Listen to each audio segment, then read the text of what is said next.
Good morning from Providence, Rhode Island. It's TeamStrub Day 86, state number 42 of the summer, and I'm so thrilled to be joined here this morning at YouthBuild Providence by Elijah Stephenson. So thanks for joining us this morning. No problem. Elijah, why don't you introduce yourself and tell us what you do? So my name is Elijah Stephenson. I work here at YouthBuild Providence. I'm the development project coordinator, and pretty much what it is, I do a lot of event planning and light fundraising. I also help our students get their 675 hours. Many of our students are AmeriCorps members, and when they complete their 675 hours, they receive an education award. So when they go to school, they have a little starter kit, pretty much, financially at least. And so what we're doing this summer, because our students just graduated on June 19th, we're doing this summer of service for our students who still have a little bit of hours to make up. And so we're going around into the community, and we're volunteering with all these organizations, our neighborhood organizations, our partners, and just helping our students get these hours. Elijah, what is YouthBuild Providence? So YouthBuild Providence is a national organization. I believe there are 273 programs around the country, and not because I work here, but YouthBuild Providence is one of the best. And what we do is we engage young people ages 16 to 24 years old to either receive their GED or high school diploma.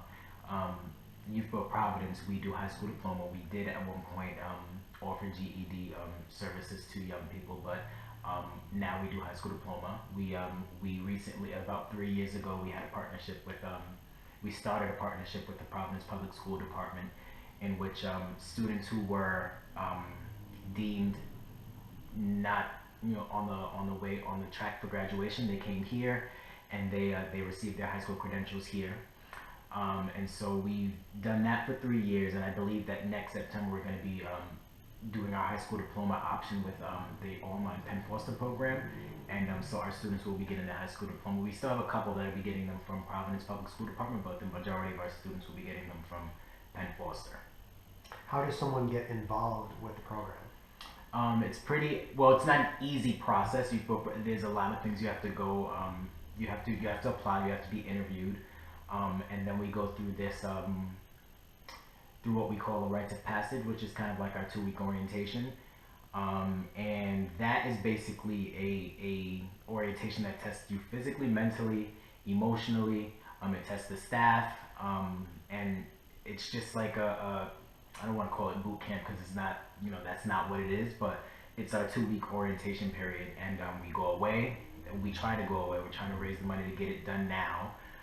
We go away for the final weekend of that 2 weeks, and we take them out of their element, and we go into this like forest kind of thing, like this campground, and we do a lot of bonding and a lot of trust activities and that type of thing. And so it's an orientation period, and then we'll see who gets into the program. How do youths know about the program? I mean, do you have awareness? I do believe that a lot of the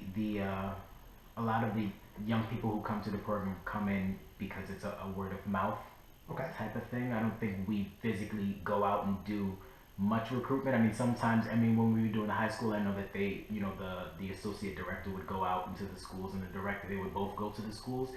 But the majority of the young people that come through the doors are, they come through word of mouth because their family has gone through the program. They've heard about it from somebody else, their friends, or whatever the case is. So we don't really have to do that much recruitment. I know there's a long waiting list of people trying to come to YouthBuild. So people love.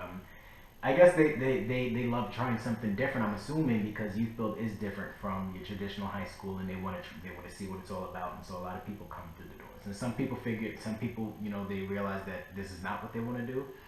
But the majority of the young people that come here, they come because they want to do it. Why did you get involved with YouthBuild? Well, I'm from New York City, and I'm born and raised. I've been in Rhode Island since 2009. Where in New York City? Queens, New York, of course. And I was working at the YMCA, and then there was a lot of issues happening there. At that time, I did not have a high school diploma or GED. I was in YouthBuild in New York, and when I stopped working for the YMCA, and I kind of was trying to figure out what am I going to do next because I was working there full time, I was like, I need to get up and I need to find something new to do and I need to change my life. And so I had friends that lived here, and so I said, let me call them up and see if I can come up there and I can try to start myself all over. And so I came, and when I realized I wanted to get back into school, and I found out that they had a youth build program out here, I was like, I kind of know the program, and if I were to go back, that's where I would want to go. And so I came to youth build. I graduated, and then about a month later, I was called to do an AmeriCorps year here, and I've done like 4 consecutive AmeriCorps years here. Tell me about the AmeriCorps experience. Would you recommend that something that youths get involved with? I do believe it's a good thing for them to get involved with, because it gives them experience that you probably wouldn't get. I always hear like a lot of people say, jobs say they want people with experience, and it's like, how am I going to get experience if I've never done the job? And I feel like with AmeriCorps, with whatever your service asks you to do, you get that experience, because you don't really need all the credentials to serve as an AmeriCorps. You can just sign up, and wherever they take you, and you get that type of and you get that experience, and then also you get an education award. I mean, if you're a person who's trying to go to school, that education award is important, because especially going for like to a community college where it's not too crazy expensive, and you don't want to waste all your financial aid on just your developmental courses. Like, you get this little ed award that you can buy your laptop, you can buy whatever you need, and you can it's there for you, and it lasts for 7 years. So you don't have to go right away after you finish your year of service, but you have 7 years to use that money. Do you feel like this program has made a big impact in the community here? I do believe so. YouthBuild has been around 18 or 19 years. We've built around 22 homes in the Oneyville and West Elmwood neighborhood. A lot of them from ground up. We don't really do electricity and plumbing, but as far as everything else, we have had our hands in that. And I just see it. A lot of my job has always been to be out in the community, meeting with different organizations, meeting with people, and I hear the respect that people have for it, and they always, they want us to come out and help them. They want us to support their events, they support ours, and so I do think it's an important part of the community. It would be weird if there were no YouthBuild. Like, I can't imagine YouthBuild not being around, because I think people know the program and they respect the program. Talk about the role of volunteers. You do some volunteer coordination? A little bit. So in terms of our students being volunteers, we don't really do that much with a lot of volunteers coming to the program, but our students, we get to send them out on service learning activities. We're working on that now for the next school year, so we're trying to figure out how that's going to go. Excuse me, but yeah, so we've sent our students out to many organizations throughout Rhode Island. Actually, I wouldn't even say Providence. We've had students do year-long internship service hours. We've had students do day projects all throughout the city, and so it's been really good. It's fun. And we do have majority of the volunteers that come into the program are either tutors. They come at a good amount of times a week, and then for our biggest event of the year, which is our Build-A-Bed event. What do you think people around the country think of Rhode Island? What are the common misconceptions? I don't even know if it's a misconception, because it's the smallest thing. I don't know what honestly, I really didn't have any real thoughts about it before I moved here, so I won't speak for the whole country. I'll probably try to speak for myself, but yeah. I thought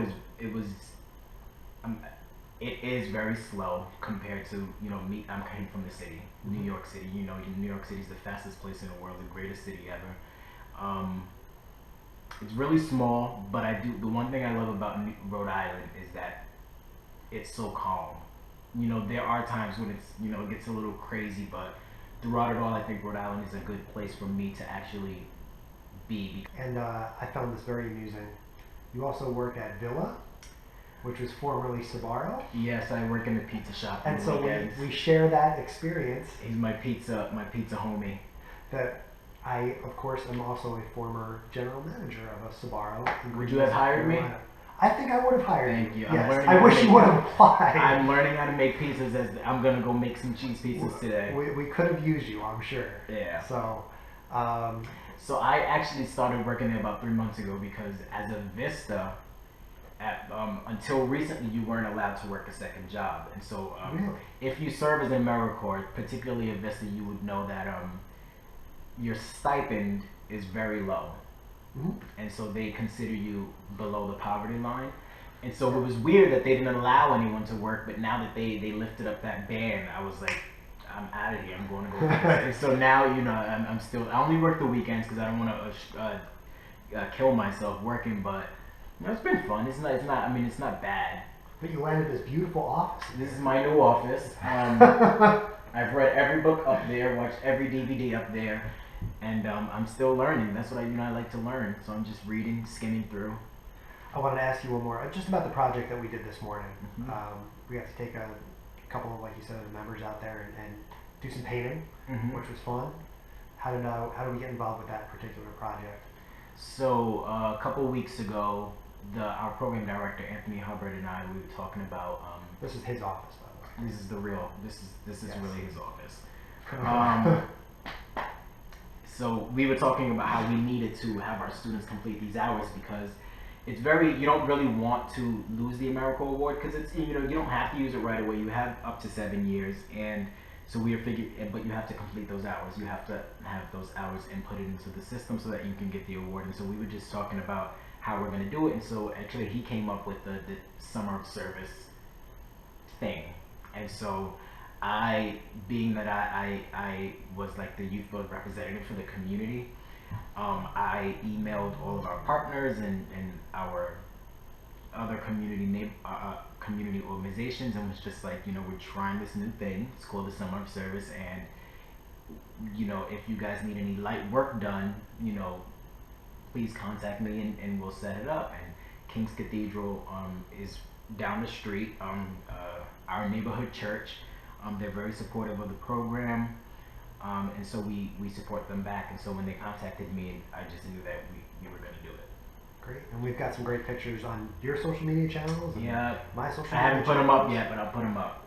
By the time people watch this on YouTube, Okay. everything will be up there. But why don't you plug your website? And So our website is www.youthbuildprov.org. Our Facebook page is YouthBuild Providence. Our Instagram is YouthBuild_Providence. Our Twitter is YouthBuildProv. Yes. Thank you, Chris. He follows. This is true. And yeah, so that's our social media pages. Elijah, thank you so much. Thank you, Chris. Before we get out of here, I'm going to steal some Snapchat questions with you as well. Mhm. So we'll have that up on my Facebook page, facebook.com/TeamStrub. Mm-hmm. And thanks so much for representing YouthBuild Providence. And Thank actually, you. all of YouthBuild, this is my first and only YouthBuild visit of the whole summer. So it's really exciting. I believe there's 273. That's the last number I So heard. there you go. You get to speak on behalf of all 270. Shout out to all the YouthBuild programs. I've been to 2. There you go. Cool. Thank you so much, Elijah. Thank you.